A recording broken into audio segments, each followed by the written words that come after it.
related memories at this time. And if part of that memory is making bread, or it's about making some crochet piece, or it's about drawing something, I think it is worthy of curation, because it is also telling you part of what's the collective response like.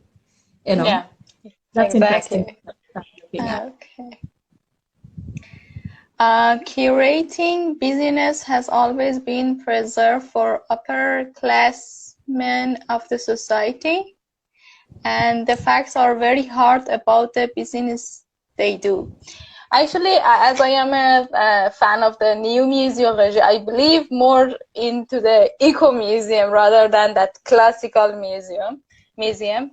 So I think if each community can help itself, there are museums between our communities and society. I don't know how to say, but for me as an Iranian, for the first time that I went to the Jama Masjid area or Chandi Chowk, it was a huge museum. I was like time traveler to the maybe Safavid period in Iran, because I knew what are these. Really, I mean, as I have read the literature, or I have seen the miniature painting related to that. But if it exists, but as of now, it really amazed me. So this is my answer to this question. Do you have any point? Sorry, I didn't get the question. Can you repeat the question again? He is saying that curating business has always been preserved for the upper class of the society.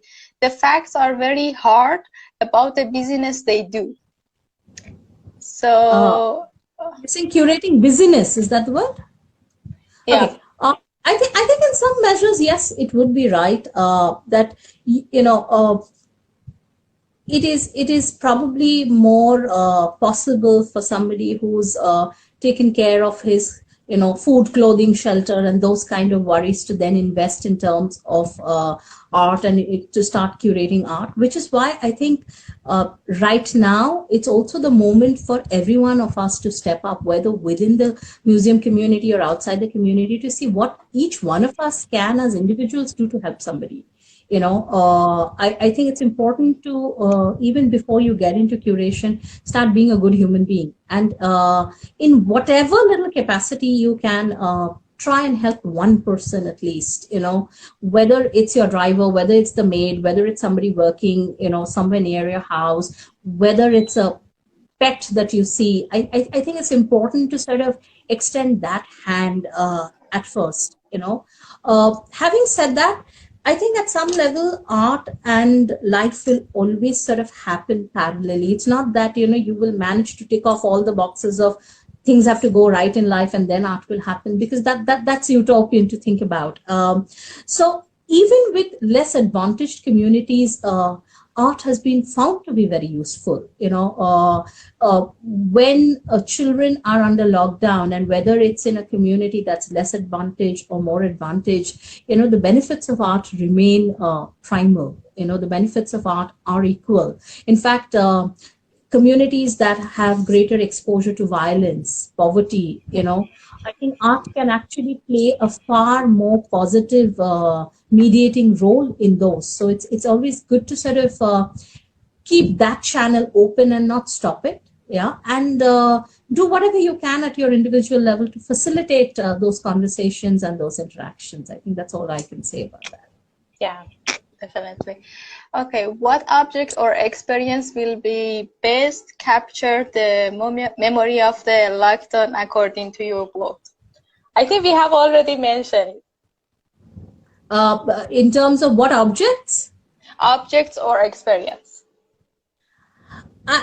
I think I would like to throw that as a question back to the people, and each one can have a different sort of answer. So I think sort of maintaining your own personal record, because, collectively, when we start looking at people's personal record, it then just adds up to an unfolding history. And that's fascinating to sort of understand, because clearly we are living history right now. Imagine 20 years down the line, 30 years down the line, people are going to be reading about this time in some textbook or the other, that when this happened, because, and then they will be talking about what we did or what we didn't do, what happened, what worked, what didn't work, what was unique about this time. So at least make your children's history more colorful and interesting by doing interesting stuff. You don't want it all boring for the next generation. They're not going Yeah, to forget it. exactly. It reminds me of one of the photo from Spanish flu that even the cat in the family photo was wearing mask. Have you seen Yeah, that? yeah, Yeah, yeah. it would be something like that. That's right. Okay. Oh, okay, we have, I think, one more question. When we talk about people-centric and their involvement are class-specific, can there be ways by which we can celebrate culture of people who are vulnerable?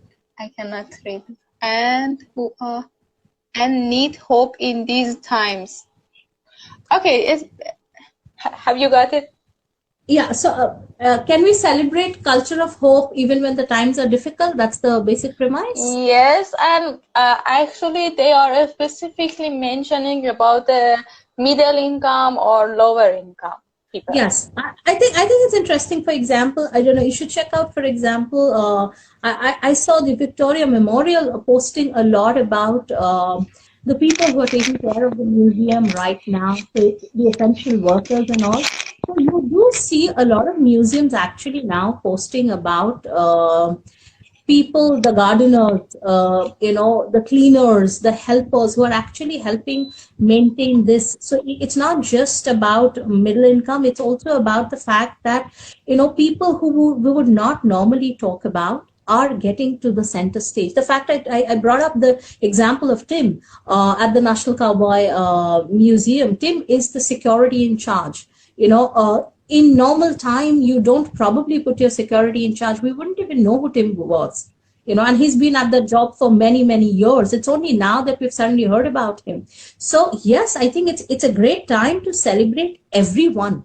And I think museums, so in fact, I think the Victoria Memorial post, one of the latest posts actually was a celebration of municipality workers of Calcutta. It was not even just specifically about the museum. It's also about celebrating the everyday common man. I think I have seen museums posting salutations for healthcare workers also. So I think that kind of content is very welcome, because that's also something that shows a certain amount of connection between the museum and the larger community. Because remember, all of these organizations are part of the larger community, and Yeah.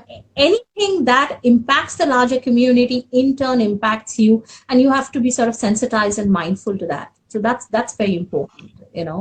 And Yeah. yes, this is a time to do that. It's also probably time to celebrate the personal talents of some of these workers who may otherwise not get a chance to be on screen for you. Maybe somebody is a singer, maybe somebody is a painter, maybe somebody has another mimicry talent or something. Maybe it's about also sharing those kind of stuff. Yes, so Definitely. there is Yeah. good to be doing a All lot of right. that. Yeah. I do. I agree with you. And I think last one, how to get an active museum to be restarted and made lively. Whom to contact for collaboration? Okay. I don't know. So, when you mean inactive, do you mean social? If it's social media inactive, then there are many companies that do social media strategies. There are. Feel free to reach out to any one of us to also at least begin a discussion or to connect you with people. That's one. Second, I think there are many courses right now available online for social media. I think you know. It's a good time to upskill yourself and get some basic knowledge of social media to see what to do and what not to do.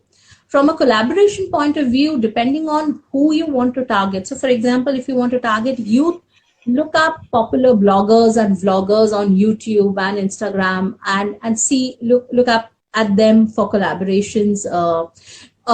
if that's right now out of the budget, you can also start looking at influencers within college communities. Look at students, look at students and look at people who are there in colleges, but they have a larger fan following. Look at those as some sort of beginnings in terms of that.